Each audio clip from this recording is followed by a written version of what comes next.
All right, good morning, good afternoon, and good evening. Wherever you're tuning in, we greatly appreciate you tuning into the Wild and Precious Optimal Living Show. I am your host, flying solo today, Dr. Sam of Wild and Precious Optimal Living. My better half, Dr. Lynn, is out today. So it's just me. It's just me with no guest. It's just me flying here. We're going to be talking about something I think that's critically important. And let's see if my show host number 2. All right.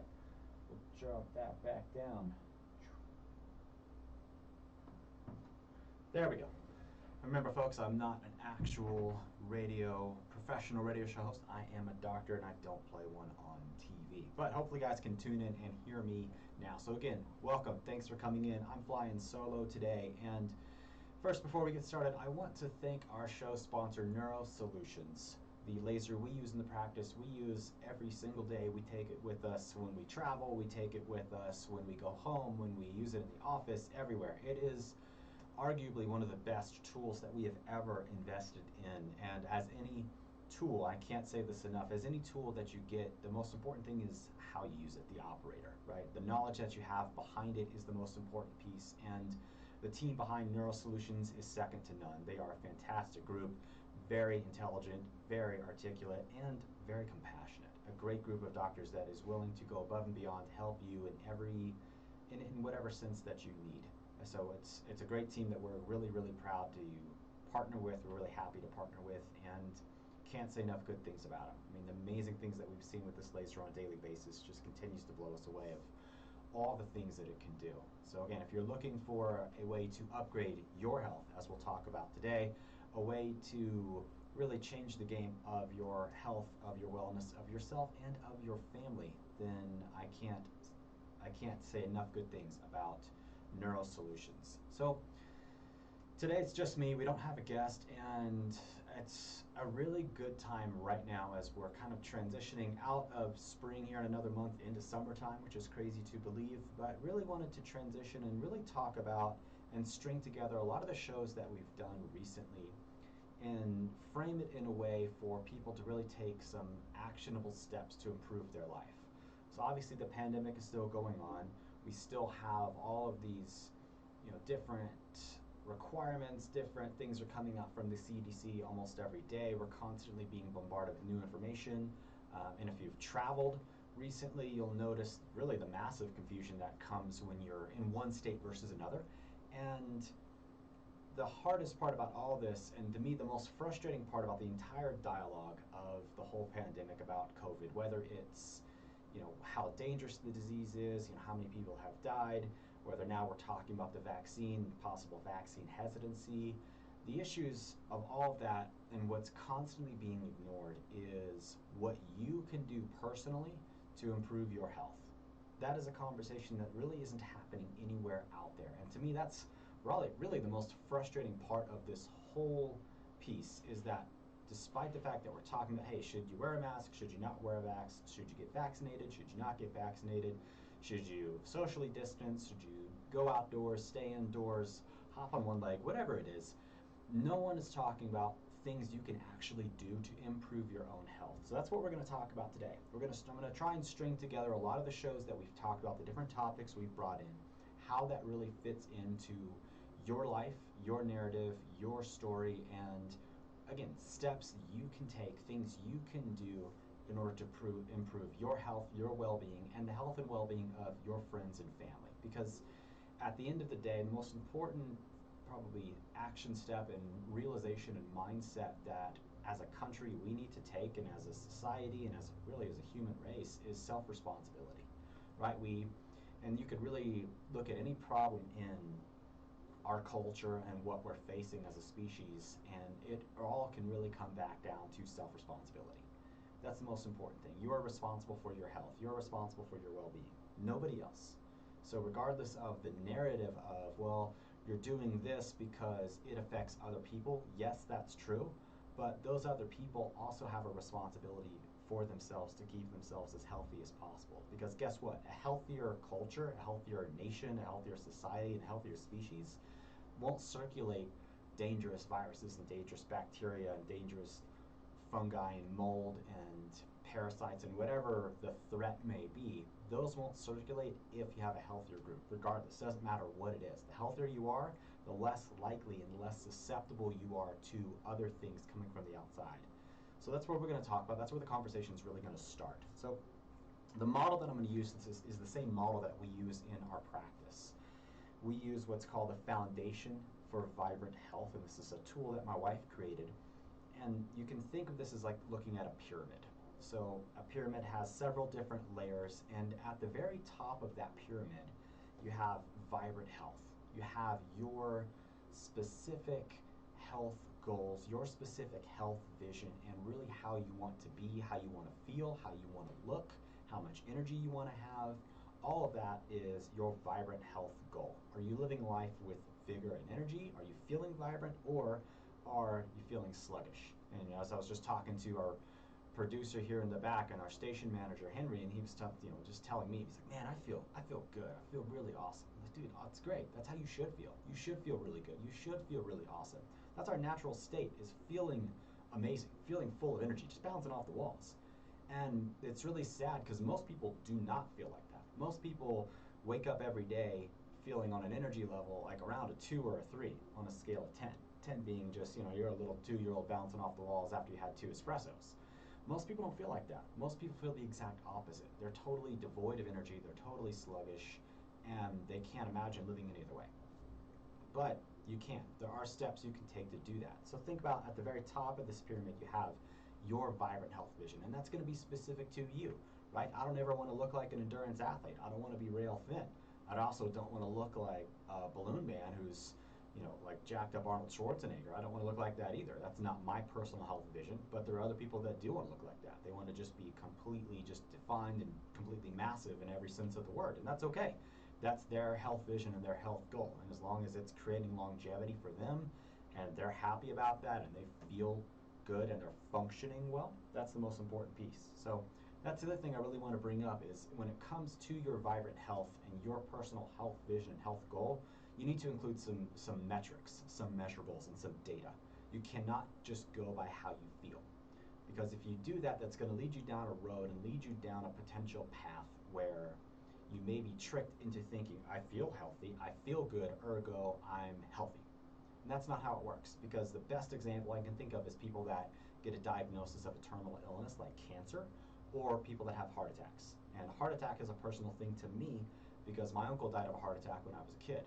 And my uncle was a pretty unique guy. Now, he worked 2 jobs, he was incredibly stressed, but he also was a really great athlete. Dude could, on a whim, without having to do a warm-up, go out and run 10 miles. I mean, he was incredibly fit cardiovascularly, and he always was. The guy ran marathons and half marathons. He used to be a singer when he was younger, and he was a very healthy individual. He was not fat by any means. I never saw him fat, never saw him overweight. He was always a healthy looking guy. But one day he was at the gym on the treadmill doing his thing, and he had the wherewithal at least to hit the stop button. He collapsed down onto his knees. The gentleman 2 rows down from him actually was a doctor, and he did the best he could to provide CPR and rescue breaths, and unfortunately he didn't make it.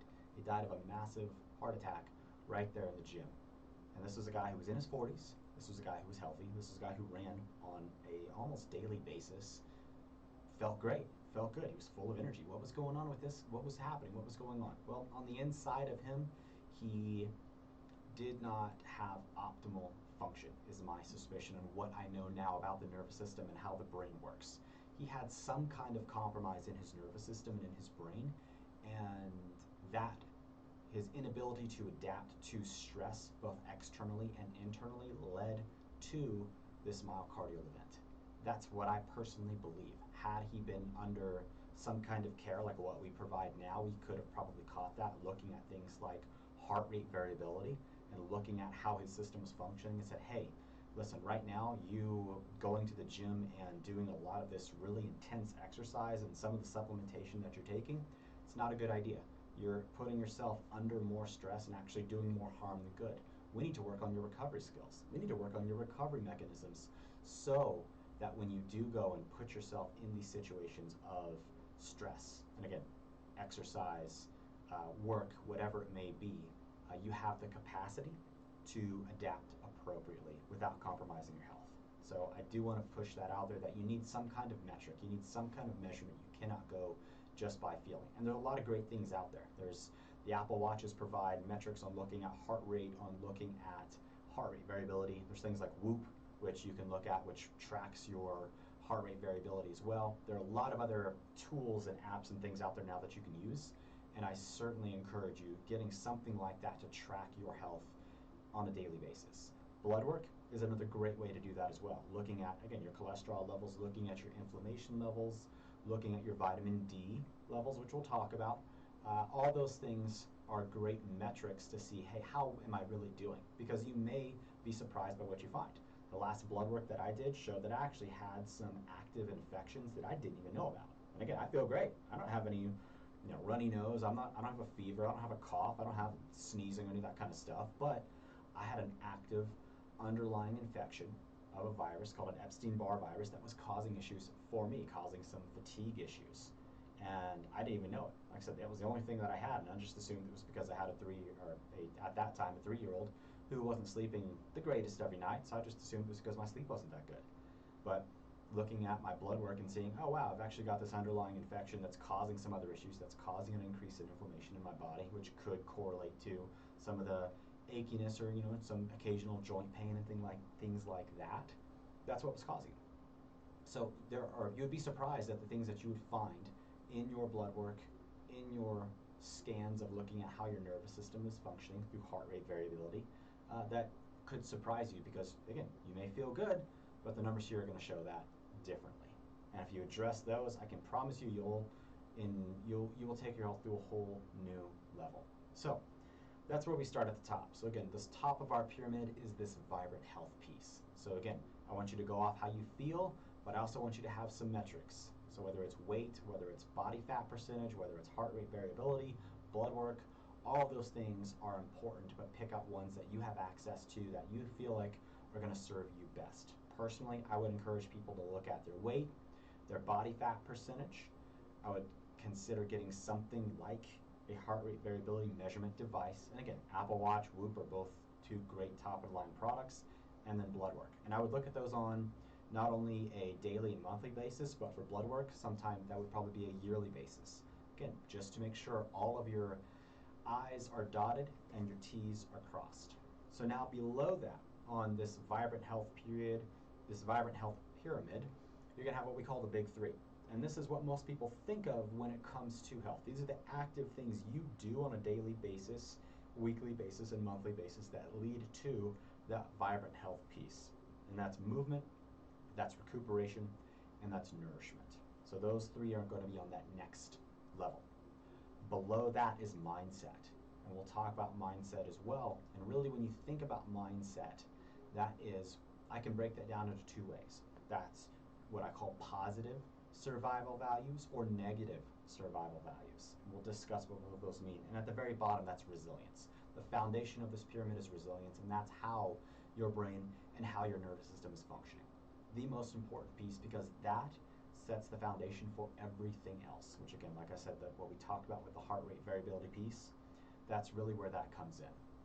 So 40,000 foot view of this pyramid: vibrant health, the big three, mindset, and resilience. And now think of this pyramid being really wide at the bottom. You got this big, fat, open pyramid because your body is totally functioning at 100% capacity.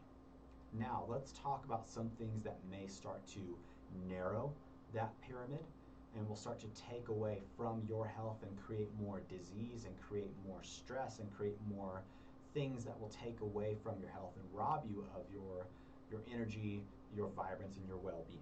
So 3 things that are going to narrow this pyramid, whether it's narrowing internally, like from the outside in, or narrowing it from bottom up, are going to be things, are what we call either the big 3 or the 3 T's, or a number of different ways. But you can think of these as physical or trauma, environmental, chemical, and mental emotional, which is thoughts. So we break this down into thoughts, traumas, and toxins. So let's start with trauma or physical stressors. And all these, you could also break these down and call these stressors, because we need stress in our life. It's really important to have stress in our life because stress creates growth.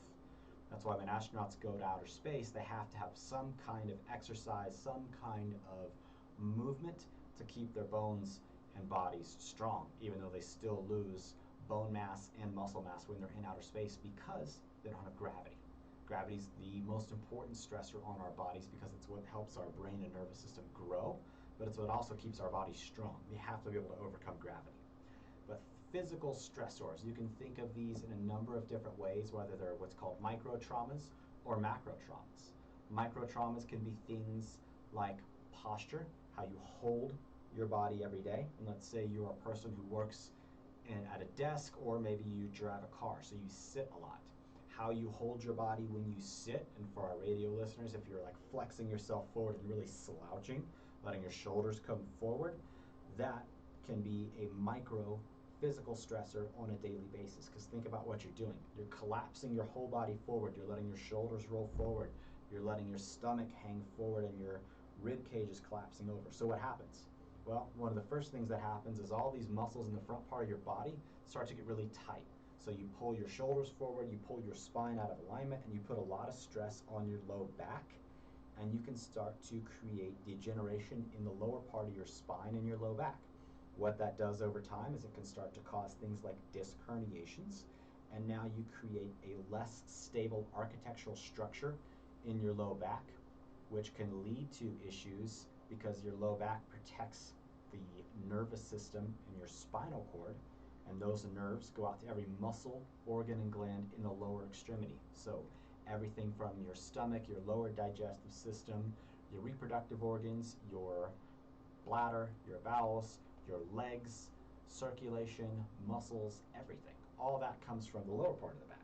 So think about, you start to collapse all that down. You start to create a weaker core.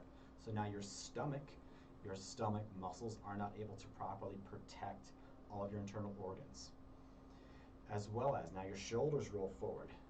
Everything collapses in the front. So now everything collapses on top of your heart and your lungs. So your heart may not be running as efficiently as it possibly can be, meaning that you're not pumping as much blood out and not bringing as much blood in, as well as your collapsing lungs, which means you're not getting a good, deep diaphragmatic breath, you're not oxygenating your body, and you're not getting so much oxygen to your brain. What's happening more subtly when you sit like that? You're also now breathing more with your shoulders, breathing your shoulders up to your ears, which means you're going to be firing more of that stress system. When you start to fire more of that stress system, your heart rate goes up, your blood pressure goes up, your digestion starts to shut off. Everything changes in your body because now you're more in a state of survival and less in a state of thriving. And your brain's going to rewire too. You're going to have different function in your frontal lobes and different function in the higher brain centers that makes us that happy-go-lucky, cheerful human being. And it's going to make you more of a grumpy Gus and more of an upset, angry person. And you're going to be more reactionary and less proactive, less able to think forward, and you'll just be reacting to everything. All that can happen just from poor posture. That's something you do on a daily basis that can be deteriorating your health. Now let's think about macro traumas, things like sports injuries if you're a kid or a teenager, as well as car accidents, slips and falls, gym injuries if you're an adult. So those obviously can all create major damage in your body because it can break bones, you can damage tissues, you can do all those things, which is going to lead to, or could lead to, everything I just talked about in the postural sense. You break an arm, now you're no longer able to move that arm, now you have to compensate, which is going to throw off your posture, and it's going to lead to that same cascade. You break a leg, same kind of thing. You're not getting neurological input from those joints because you can't move them because you broke it, and that muscle is going to waste away. That part of your brain is going to start to scrub out the connection to that part of your body, and you're going to lead yourself down that same cascade. That's why rehab after injuries is really important, both muscular and neurological, because you got to get that connection back to the brain. Okay? So physical trauma seems like something really innocuous and really simple, just, I just have really poor posture every single day. It can have huge effects. And again, that's the whole magic of compounding interest, as they say. Over time can lead to really, really, really deleterious effects, but at the same time, the opposite is also true. Having good posture can lead to the opposite of those things, and you can start to compound the other way. Now let's talk about environmental stressors. So we've talked about a lot of these on the show, things like toxic mold, things like pandas, lack of voltage in your body, so not being grounded, not getting out and getting barefoot onto the soil or into the earth or into the ocean, wherever you may be living. All those different environmental traumas, as well as things like medications, possibly vaccinations, can be an issue with that too. That's a whole different debate and a whole different can of worms that we may not be able to have a conversation on this show because social media doesn't want to talk about those things. But all those different things, medications, vaccinations, stuff in our air, stuff in our food, all those different environmental stressors or toxins can build up in the body too. That can lead to major issues. So we've talked about with other guests on this show, detoxification pathways, the main ones in our body being through our gut. So everything that we take into our body has to be broken down, has to be processed, has to be assimilated, and then when we're done with it, has to be gotten rid of. We have to be able to eliminate. It is one of the signs of life, elimination. That is a huge part of being a functional human being. You have to be able to eliminate, you have to be able to detoxify. There's some theories out there that things like cancer may be a disease of detoxification. So something to consider and something to explore. I think that's something that we should explore more. But environmental stressors can cause a host of issues. So we've talked about, like I said, toxic mold. Just saw an article today talking about some of the COVID crisis happening in India is also being magnified because a lot of people there too are being attacked by a toxic mold that's infecting the sinuses and literally eating away the tissue. And it migrates down into the jaw and it migrates into the brain. And they're saying the only way that they found right now to be able to quote unquote cure somebody from this thing is amputation. So think about how hard that would be as you get infected with this kind of toxic mold that gets into your sinuses, your nose, and all the different cavities up behind your nose and can migrate down into your jaw, and you literally have to have part of your jaw removed. And why they're saying, why is this happening? Well, the people that are suffering from these kind of horrible effects don't have a good healthy immune system. So something we need to talk about there. We need to improve their immunity, and a more susceptible person is more susceptible to things like that. So real scary stuff, really crazy things out there. But again, that happens here in the US. We talk about toxic mold on this show, of things that can happen in your house that can affect you.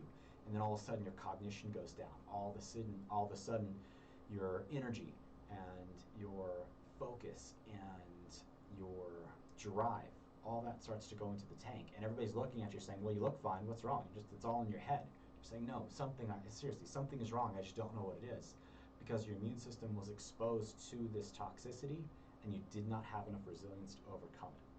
Other things that may cause that too, like we talked about pandas. So in children, the pediatric autoimmune neuropsychiatric disorder associated with streptococcus. And the broader term of that was PANS, so the pediatric autoimmune neuropsychiatric syndrome. So other things that are causing, other infections are causing these children to have these really wild anxiety attacks or aggression attacks. And again, as the parent said, this child is totally different than they were just a day or two ago. And that's because their immune system was not strong enough to be able to overcome this invader. In the panda's case, the strep infection got into the nervous system and got into the brain and hijacked the brain. And now it's attacking brain tissue, and these kids are having these major flare-ups and these major attacks. Again, because their immune system at some point was not strong enough. Finally, let's talk about the mental emotional piece, because that's been a really huge stressor for a lot of people over this past year. Our lives have been completely flipped upside down, and now we're combating and battling this anxiety piece of being stuck indoors, of being told that there's this virus ravaging the world that we need to be prepared for, that there's, unfortunately, in the conversation in the media, there's nothing that you can do about it. You just have to wear a mask, you have to stay away from other human beings, and I hate to break it to everybody here, but we're social creatures. We have to be out with other people, we have to connect to our community, because if you're isolated, it will lead to things like depression, it will lead to mental health challenges, because we're not meant to live in isolation. We're meant to be social creatures, we're meant to connect with others, we're meant to physically see people. We have to. That's how we were born. We're a tribal species. We're a social species. And us living through computers and living by ourselves does not jive with our DNA. So you have to be able to connect with other people. have to. So the mental emotional piece is really important to take care of, and it's really cool to see now as a society we're starting to take this more seriously because we're really addressing the health component of what's happening upstairs because it does have a huge effect. Psychosomatic disorders and psychosomatic syndromes have been around for a long time, and you can literally think yourself to being sick. The other amazing thing about our brain is that you can literally think yourself to be well. So that's a really important piece to understand is you can literally you can think yourself well, you can believe yourself to that and drive and change the body just by what's happening in your brain. So those are all the different stressors that we have to combat and look at that can literally take our vibrant self from this wide open expansive pyramid down to a really narrow pyramid. And think about how emotionally or energetically you may feel if we're comparing someone being wide open to someone being very narrow and very contracted. Think about the emotions you may experience on a daily basis. And what's a really interesting exercise to do is look at a list of emotions that a human can experience. Things like, we think of the basics. I'm happy, I'm sad, I'm angry, or I'm tired. And what you can do is write down the different emotions you experience on a daily basis or on a weekly basis and compare them to literally the list of emotions and the subtleties and depth of what a human can experience. So the difference between someone being happy versus being joyful versus being elated versus being experiencing rapture. I mean, all these different spectrums of just coming from that emotion of happiness. The opposite is also true. You can be in a state of I'm sad or I'm depressed or I'm in despair and this negative pit that you can climb into. I'm angry versus I'm furious versus I'm pissed off are all different spectrums of anger. But consider and really check in with yourself of what do you experience on a daily basis? Are you just flipping from I'm happy or I'm tired? And that's kind of, or I'm happy or I'm just checked out, I'm disinterested. I'm very apathetic. That may be what a lot of people feel. That's certainly how I felt when I worked in a previous career. It was like, man, my daily emotions were fatigue, was apathy, and then anxiousness to get the hell away from the work that I was doing because I hated it so much. I was working as a claims adjuster, and it was one of the most miserable jobs I've ever experienced, and one of those miserable office environments I ever experienced because the people around me were so miserable. Everybody hated their job. Everybody hated being there. And think about how that gets into your skin, how that gets into your DNA, and really think about how short our life actually is. I mean, I'm 33 and looking at going, man, when I hit 40, I'm almost halfway done because our life expectancy is only 82. Like the average person lives to be 82 years old, so you hit 40, you hit 41, man, you're halfway there. And that's coming up pretty fast. So you got to really consider and look at your life, how you're living, and how much you want to experience. And again, all that comes down to your choices, your self-responsibility on a daily basis. So, let me get back on course here and let's talk about some basic things now we can do on a daily basis to improve your health. Let's start with the movement piece. So, movement. The first thing people think of when they think of movement is exercise. Yes, exercise is critically important. You do need to move your body and exercise your body on a daily basis. You got to keep it strong. You got to keep yourself healthy. You need to do both cardiovascular exercise and resistance exercise. But I will also add in something else. You need to move your body outside. You need to move your body in a playful way. Because if you look at the gym as just another thing to check off your list on the way home before you can sit down and binge Netflix, I think you're doing it wrong. I think you need to experience movement in a different way that brings joy to your life and brings happiness to yourself and something you look forward to, much like a kid looks forward to going to the playground. You need to look at it that way. You need to reframe your mental state to look at movement as something to enjoy and look forward to and laugh while you're doing it. It doesn't have to be this real serious, like, I'm going to go to the gym and crush iron, and yeah. It doesn't have to be like that. It can be sometimes. You can go in and just want to blow up the gym, but you should also look at it as a fun way. You should laugh and should be able to smile while you do it. Whether it's going for a walk, whether it's going for a swim, going for a run outside, whatever it may be. Movement has to be a critical part of your day. And you also need to play with different movements. So if you've never, or in a long time, if you haven't played on the monkey bars at a park, go play on the monkey bars. Go hang. Go realize, like I did when I first started doing it, I was like, oh my God, my upper body is weak. Because I hadn't held my own body weight just with my hands in a long time. And it's like, wow, I didn't realize how weak all this was up here. I got to work on this. And you'll doubly It'll really motivate you because you'll realize that you're holding your own body weight, and if you're not very strong and you're really heavy, you really want to switch that. You really want to get strong, and you really want to get less heavy. So it'll flip a switch really quick, and you realize that, wow, everything I'm holding here is from me. I gotta fix that. So getting outside and playing with different movements again. So play with different stuff. Play with hanging. Play with swimming. Play with jumping. Play with running. Play with all these different movements that our body can do. I mean, the fact of that we've evolved from being a four-legged creature into a two-legged creature is really incredible. That's why we have the most sophisticated and developed brains on the planet, because we were able to come up on two legs, navigate gravity on two legs, and then all of a sudden we opened up all this extra energy and resources to boom, spark this huge growth in our brain. That was one of the big changes that led us from where we were to really where we are now as human beings, now literally talking about colonizing another planet. Now that's a goal that as a species that we have, which is pretty amazing. So movement, have fun with it, get outside, get barefoot. If you guys remember back from a long time ago, we talked about voltage. Voltage being the actual energy capacity of our body and our actual charge, like a battery. Remember, we should be around negative 25 millivolts. Getting outside and getting barefoot, whether it's in the ocean or whether it's on the soil, that really lowers your voltage to where it should be, because you're pulling those negative electrons from the earth. So by changing and getting outside and getting your feet in the soil, boom, you're getting more voltage, and you're going to start to be healthier because your organs now have those electrons to go out and scavenge the free radicals and things like that in your body, as well as increasing the voltage so they can function better. So getting outside, getting barefoot, especially now in Colorado as we're coming up on the warmer times of the year, really good thing to do. Let's talk about nourishment, the next piece. What we put into our body, super important. Probably the number one thing that can really change your energy level the quickest is what you put into your body and what you're not putting in there. So there's a lot of different diets out there. There's a lot of different, there's 1,000 diets under the sun, 1,000 different ways to eat food and what you should be eating. I think there's some basics across the board that we all need to embrace. The first one being cutting out processed and fast foods. Easiest thing you can do to immediately flip the switch in your body and start to cut weight is cutting out processed and fast foods. It's super easy to do. And eating more whole, nutritious foods. And this is gonna take some effort, it's gonna take some time, it's gonna take some willpower to change yourself and to change your dietary habits, but that is one of the biggest things that you can do to immediately shift and immediately change your physiology, is just by cutting out those things.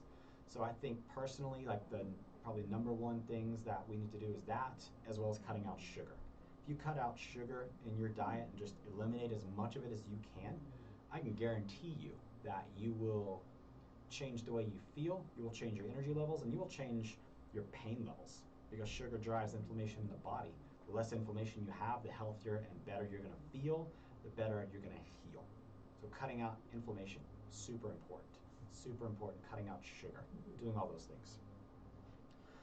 Finally, let's talk about recuperation. And actually, let me touch on a couple more things on nourishment, because there was another piece that from our other show, we talked about CBD. So there are other cool tinctures and oils and things like that that you can use to help aid your body in its healing journey. And we talked about CBD with Dr. Carey at Thrival Mode, or Dr. Carey with the Thrival CBD. I forget the exact name of it, but great CBD company. Thrival Nectar is what it's called. But CBD can be another really great additive into your life. Why? Well, because CBD fires into your endogenous cannabinoid system, and it's a great mediator for inflammation. Remember, inflammation in our body is probably one of the biggest detriments to our health, because it causes you to age faster, it breaks down tissue faster, and it gets in the way of actually healing. Acute inflammation in short term is necessary because it needs to signal your body, like if you rolled your ankle, your body needs to know that there's damaged tissue, but it being there for a long period of time is not good. So we need to have ways to mediate and regulate that inflammation. CBD is one great way to do that. So again, from one of our past shows, looking at that and considering, hey, maybe I need to include this in my supplementation on a daily basis. And that's really something else we can talk about is supplementation when it comes to nourishment, because our food choices are a huge impact, but unfortunately too, it's really hard to cover all of your bases when it comes to what your body needs on a daily basis. So supplementation can be a really great resource for that. Personally, what I recommend people when it comes to it is just like, hey, if you just want to take care of the basics, you need a good multivitamin. So we do something that's called Intramax from Drucker Labs. It's a liquid multivitamin, has a ton of great stuff in it, but it's super easy to do because it's a liquid. It's like doing a shot every morning. Boom, you get all of your bases covered with that. The other really important piece is making sure you're getting omega oils in your body. So essential fatty acids, either from fish or grass-fed beef, are super important because your brain is made of fat, your nervous system is made of fat. Every cell in your body has a fat layer around it called a lipid bilayer that you need oils in order to make that stuff. All of your hormones have a cholesterol backbone or a cholesterol foundation. So you need fat and you need oils and things like that in order to make those. So essential fatty acids are a really important part of your diet too. So getting a good fish oil supplement or essential fatty acids supplement is something else I would say is a foundation. That's what you need. Now another one that probably isn't as well known, but something that for us that we take that I think is really important is something called a systemic enzyme or proteolytic enzyme. In a nutshell, an enzyme helps to speed up chemical reactions, and enzymes in your body, when you deplete your body from them, inflammation starts to creep up.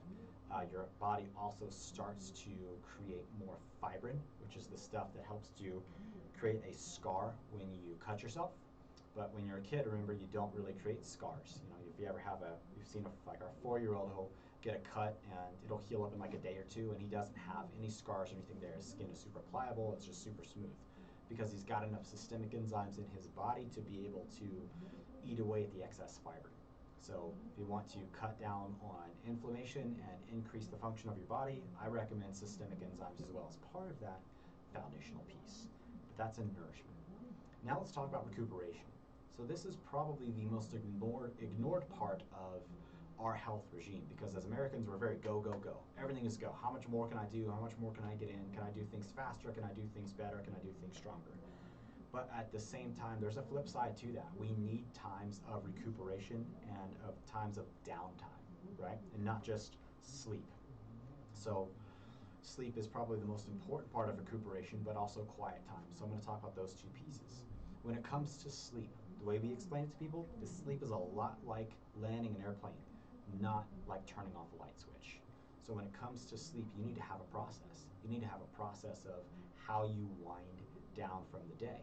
That should include getting away from electronics. So blue light from computer screens, from your phone, from your tablet, all that kind of stuff disrupts your circadian rhythms or your sleep rhythms, and it's going to trick your brain into thinking you're more awake. So you need to get away from the screens at the end of the day. So preferably an hour before bedtime. If you can do it up to 3 hours before bedtime is even better. I know that can be really hard to do because it usually means for some people you're getting away from stuff at like 6 o'clock, and that's like prime dinner time and prime TV watching time. So getting away from those though as much as you can. And I encourage people to look at things like blue light blocking glasses, things like those, to really keep the blue light from entering into your eyes and into your brain, because then it won't reset your sleep cycles. But getting away from blue light is an important piece. Having a set routine. So your brain likes routine. It likes to know what's going to happen. If you can start to entrain your brain to this particular rhythm every night and going to bed at the same time every night, that will help to increase your quality of sleep, because your brain knows, okay, I need to start winding down. I need to start slowing everything down. Much like, when you're driving a car and you're coming up to a stoplight, you don't just smash on the brakes and, totally throw everything from 50 to 0. You got to go from 50 to 40 to 30 to 20 to 10, and then you're stopped at the light, not slamming the brakes. So slow everything down. Keep it nice and easy. Whether it's brushing your teeth or if you have children, reading your kids a book and things like that. But you got to have this process, this routine. The reading a book can be another really great way to slow yourself down at the end of the day. That's one of the things I do when I go to bed is, okay, we put the kiddo to bed, then brush the teeth, all that kind of stuff, and then it's like read a book and, okay, lights are off. meditation or something my wife likes to practice is yoga nidra are other great tools to slow yourself down. Mindfulness and meditation practices have really come into favor the last few, probably 10 years or so, and I think it's great because we need these times to just check out a little bit. So when we're able to get into deep states of meditation or relaxation, you're able to start to just give your brain a chance to just chill out for just a second. And that's really important because our brains are a lot like the computers that we use. We start to catalog and start to back up all this information, and we need time to be able to catalog and organize it. Because if that doesn't happen, your brain gets overloaded, you start to get kind of that brain fog type feeling, you get overwhelmed, and then you're not functioning at your best. You're not being your vibrant health self. So you need time during the day to just, time to do nothing.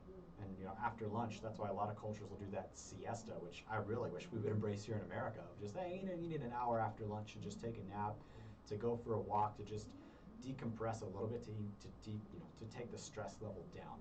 Unfortunately, as Americans, we don't do that, but I think that's something we should embrace in a culture, is just dial it back a little bit, slow things down just a little bit. So those are the big three that you should be proactively doing every single day. You should be looking at your movement, you should be looking at your recuperation and your nourishment. And I want to circle back to nourishment for just a second, because that's one piece right now that's really pertinent to the conversation when it comes to COVID. Because two studies that I saw that came out that really that showed that the biggest impact on people, whether they got the really severe COVID or, hey, it was a blip on my radar, was obesity and was vitamin D levels. So obviously we talked about, weight loss and moving your body is really important pieces to any respiratory virus, but carrying excess weight is never a good idea. So that's one piece of it. But vitamin D. So vitamin D is a vitamin or a hormone that typically we get from the sun. So getting out into the sun every single day for at least 20 minutes will give you vitamin D, but potentially supplementation as well, because vitamin D is the fuel for your immune system. It's also the fuel for you to feel good. So I'm going to take you through this pathway real quick. So vitamin D comes into your body. It has to be processed or cooked, or the fancy scientific word is called hydroxylated, twice. So vitamin D enters your body. You have to be able to process it or cook it 2 times. The first is done by your liver in the daytime. So it's got to be cooked and activated to its first form. Usually if you get a vitamin D supplement, it's going to be in that form already, in this first form. Now, the second form, or the second time that it's cooked, is at nighttime when you go into what's called deep delta sleep, which is when you're dead to the world. It's when you're in your deepest state of sleep. That's when your body heals and when your body rejuvenates. But that's when you also cook or process this vitamin D a second time. So when you get down into your deep delta sleep levels, you cook this vitamin D again. Boom, now it's totally activated. Now it can be used as what it needs to do in your body, whether that's strengthening your bones, strengthening your muscles, or becoming the fuel for your immune system. It also is a precursor or a foundation in the hormone serotonin. Now, if you guys don't know what serotonin is, that is your hormone of being happy. So it's your happy hormone. So if you're a person who gets the blahs or gets what's called seasonal affective disorder, where you kind of just, hey, winter times I get really sad, it's most likely because your vitamin D levels are low and or you're not converting it into the secondary form into serotonin. Serotonin is the main fuel for your immune system. So if you're a person who gets sick often, then guess what? You're not processing vitamin D into its active form. Now, how do you know if you're doing that or not? You can get your vitamin D levels checked. If they are low, you can supplement it, but it doesn't really tell you if that's the active form that you're using. Honestly, the best way to check in and know is at nighttime, figure out, do you wake up and go to the bathroom?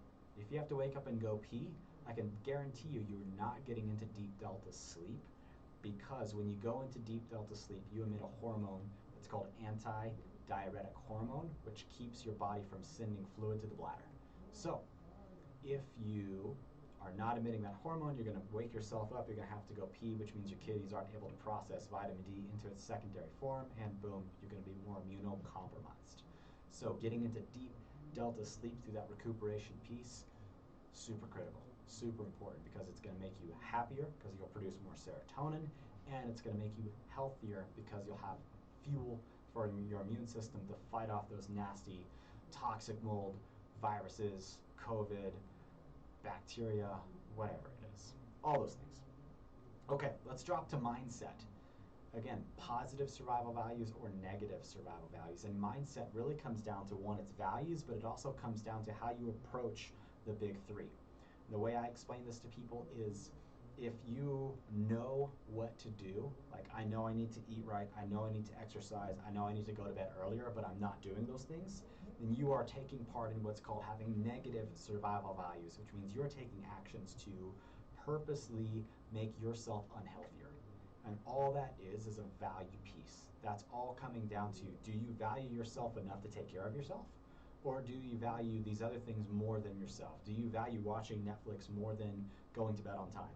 Do you value having that 30 minutes of mouth pleasure, or probably 5 minutes because we all eat too fast, of standing, going in line at Chick-fil-A or McDonald's or Burger King and getting that mouth pleasure from whatever you ordered, and then having the suffering consequences the next 2 days to a week of the inflammation, the digestive problems, the diarrhea, the brain fog, the headaches, and everything else. All that comes down to values. That's all that is there.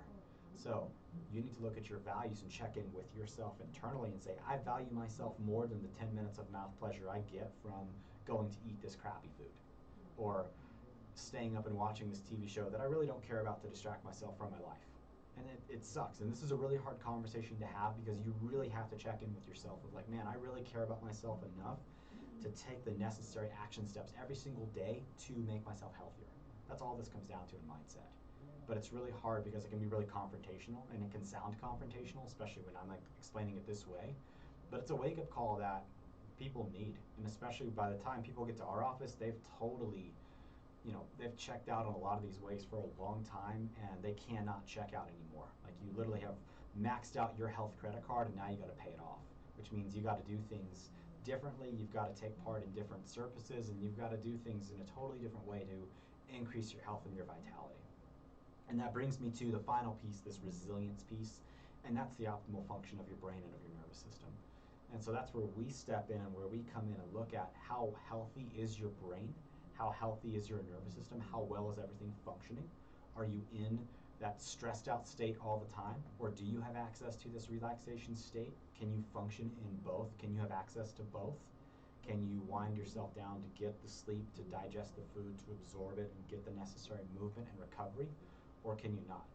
Are there certain parts of your brain that may not be functioning as well as they should be? Or are they not? And that's where we come in and looking at how all that affects. Because again, our brain is we're only about conscious of 10% of the processes in our brain. We don't think about our heart beating. We don't think about digesting food. We don't think about all these different other processes. When we eat a piece of meat that goes into our stomach, we don't think about, oh, hey, I need to emit a stronger stomach acid to break down these proteins to get the necessary amino acids. And then I don't think about my pancreas and my gallbladder emitting CCK and bile to break down and absorb and emulsify those fats so that I can get those good, healthy, saturated fats to strengthen my body and fuel my brain. We don't think about doing all that. It all happens automatically, which is awesome. Because think about how bad that would suck every single day if you had to think about digesting your food and how much time you would waste not being able to focus, not being able to do other things when your body's just doing its basic stuff. We don't think about having to breathe, of course, unless you're underwater and you're holding your breath, and then all you can think about is your breath. We don't think about those things. So the fact that our brains can do all these different functions without us consciously thinking about it is amazing. But you do need to get checked. You need to check on that stuff. You need to see how it's functioning. You need to see what your heart rate variability is, how well that system is functioning, because heart rate variability is looking at that balance between that stress state and that relaxation state. And if it's out of balance, well then it's like driving a car with your foot all the way on the floor, on the gas pedal, and you're redlining every single thing that you do. So we need to look at that and see, hey, you need to pump the brakes a little bit and slow it down and get yourself back into a better functioning state. So that's a foundational piece of everything else, because the nervous system controls and coordinates everything in the body. So hopefully this is helpful for everybody out there to really stitch together a lot of these different shows that we talked about. We've brought on a lot of different great speakers. We've shared a lot of different information, but for me, this is always the roadmap that I come back to. I look at it and say, okay, do I have any imbalance in my brain? Do I have any what's called a functional disconnection, to where one side of my brain is really amped up and wired more than the other. And if it is, okay, that's got to be corrected. I got to get my brain back in balance. I got to get my cerebellum, my balance centers working so that my brain can chill out and I can relax. And then I got to think about my mindset. I got to check in with myself. Am I doing the necessary things every single day? Because I don't. I don't at all, guys. I have days that I slip up. I have times where I get super stressed out and all I want to do is, go eat a cheeseburger.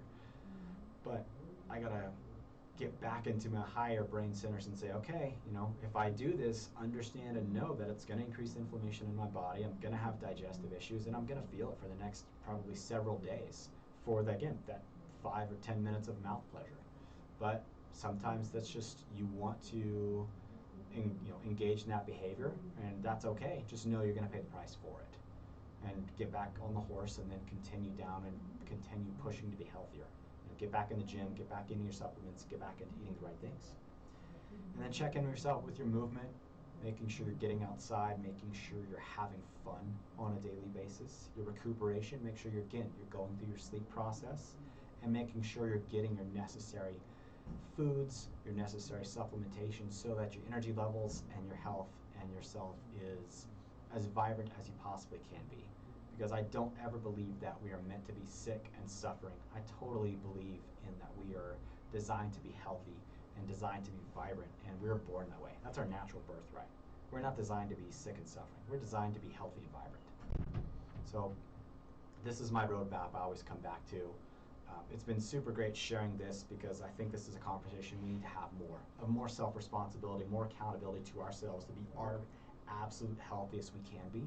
Because if we can be our absolute healthiest and our absolute best, it means we have more to contribute to those around us, our friends and our family. And if we have more to contribute to them and they start to rise up, then they can start to contribute to their friends, which then contributes out to the community, which then contributes out to the city, which then contributes to the state, to the nation, ultimately to the world. And by me starting with myself and then moving outward, we all have the ability to then change the planet and change the trajectory of humanity to make us the absolute best we can be.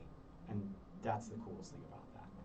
So that concludes everything I've got, guys. It's been a super blast sharing this with you. We'll see you again in 2 weeks. And the question that we always like to end every single show is, tell me, what is it you plan to do for your one wild and precious life? We'll see you in 2 weeks.